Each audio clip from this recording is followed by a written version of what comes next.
isa sa pinakamasarap na Peking duck na natikman ko sa buong buhay ko. Charis!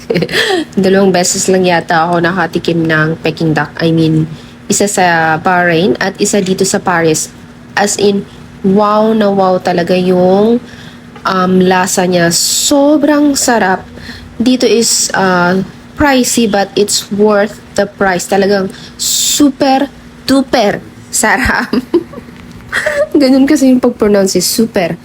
Napakasarap talaga ng ano nila, Peking duck at saka yung pancake nila, OMG, talagang mauubos mo siguro yung buong Peking duck.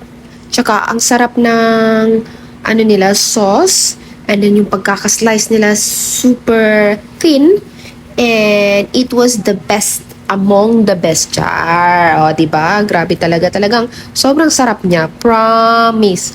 Pag babalik kami sa France, talagang babalikan din namin yan. Talagang mapapa wow ka.